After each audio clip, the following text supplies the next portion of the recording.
تو دکه یک معضل بسیار جدی و شیرین و عجیب غریب برام به وجود اومده که باید امروز حلش بکنم. حالا میریم جلوتر بهتون میگم.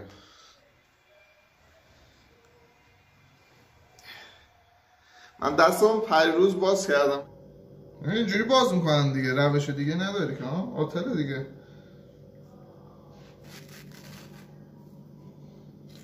آجی من میترسم.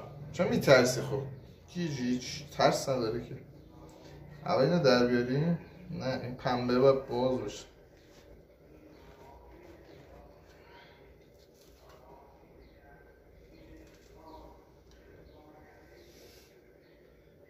اگه دستم خوش شده فکر کنم.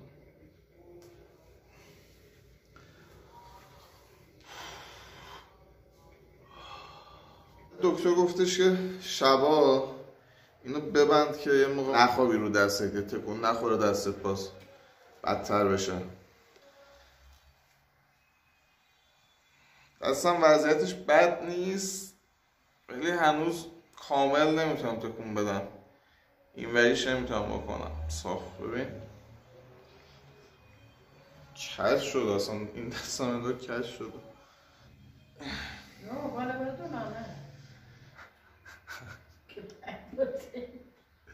اینو میدید تمرین چیه؟ تمرین تنفس سگیه، نمیدونم چیه برای تقویت صدا. دوره دارم شروع کردم میبینم برای تقویت صدا و اینا. اصلا تنفس الان اینجوری بخوابی برای اینجوری نفس بگیری. ببین بعد یکی تو یوتیوب هستش این ریاکت و اینا میره اینجوری میخنده. ببین دیدی اینا رو میارن پایین میخندن. خیلی خوشم میاد من چجوری اینجوری میخندن. نمیشه از من نمیاد. من یه دوش رفتم گرفتم یه خورده دستم ماساژ دادم زیر آب گرم. بعد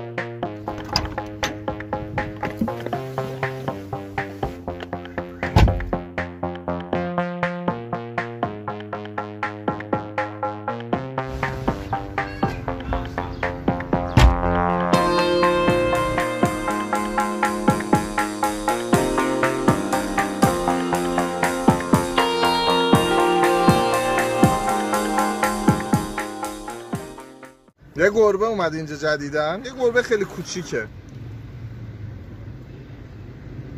دیروز اومد. دیروز یکی از بچه‌ها آوردش اون سمت بود، نمیدونم از کجا اومده بود، روی درخت بود وسط بولوار.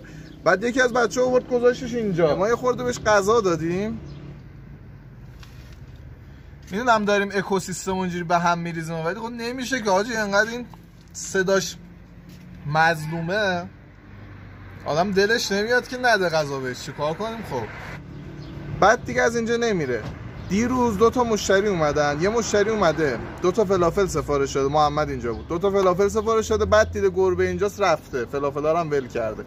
بعد یه مشتری دیگه اومده، یه راننده کامیون با بچهش، فلافل سفارش شده، اومده اینجا مثلا بشینه بخوره و اینا. دیده اون گربه هستش، گفت آقا این چیه اینجا جوری میشم و فلان و اینا. خلاصه اینجا یه خورده جاش بده، به خاطر این باید جابجاش کنم. حالا نمیدونم کجا ببرمش و باید یه تصویر یه کاری براش بکنیم دیگه.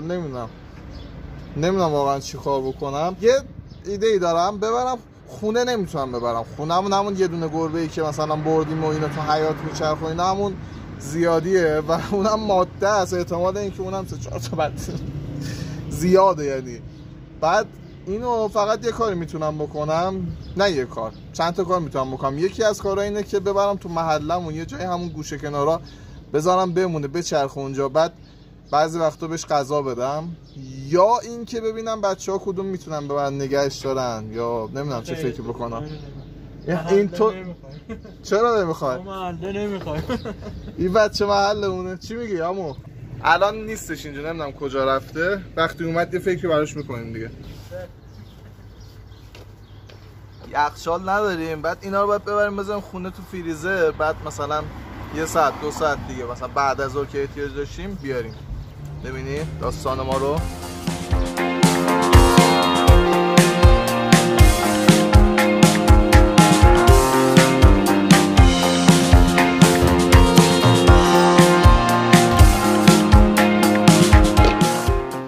خودمون هم تموم شده، باید نخود خیس کنیم. حالا نمیدونم الان خیس کنیم که فردا مثلا این موقع بکشیم یا الان فکر کنم الان خوبه دیگه، این موقع فردا بعد از ظهر میکشیم، موقع ظهر. محمد اینجاست بگم خیس کنیم نخودا رو.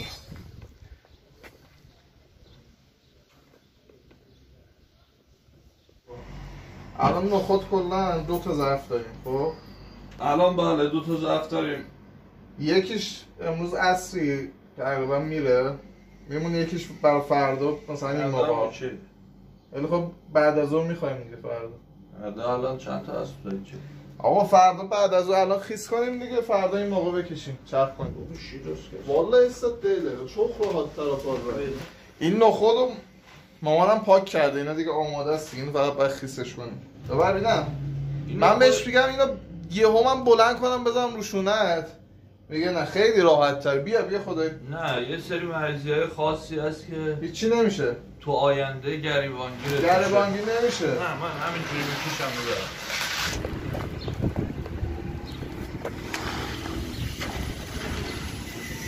رسیدیم به مقصد چیه این؟ موسیله میفرستیم به عراق. نداره شو موسیلش درجه 3 دست درجه.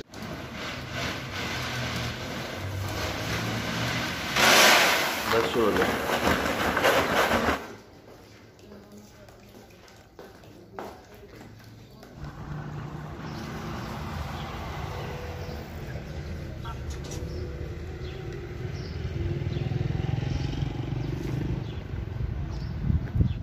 زنگ زدم رفیقم دکه، گفتم که گربه اومده، گفت همین الان اومد. یه خورده گوجه برم براش، بعد اون گربه رو بریم بیاریم. فقط نمیدونم این گربه رو چجوری من بیارم کسی نبینه، چون میدونی اونجا ببینن یه خورده زایسته. جعبه چیزی پیدا کنم من بزنم تو اون بیارم اینجا، یه کارش میکنیم دیگه. جعفر بیا. جعفر میخوای بریم اون گربه رو بریم چیکار کنیم؟ گربه رو؟ آره یه گربه است بغل دکه. من تو خونمون دیگه واقعا نمیتونم گربه رو ببرم، چون یه دونه الان هستش. الان همین یه گربه رو میبینی اینجا، اینو من به زور دیگه نگه داشتم، بهش غذا اینا میدم. چیکار کنیم حاجی؟ میارم اینا این جلو در یه جا میذارم میمونه، بهش غذا میدم دیگه، تو حیاط نمیذارم بیاد. نفهمم مامانم اینا نفهمم بفهمم نمیذارم. اینو میبینید الان اینجا نشسته، بعد مشتری چیز میاد نمیشه که. خب اینو سری من ببرم کسی نبینه، بهونه میکنن حالا میگن ای بابا چی بود فلان بود بهمان بود. شما هم اینجا فیلم میبینید به کسی نگید دیگه. من اینو سری بردارم و برم چیزی پیدا کنم. اینو من بذارم داخل کارتون. بیا خانم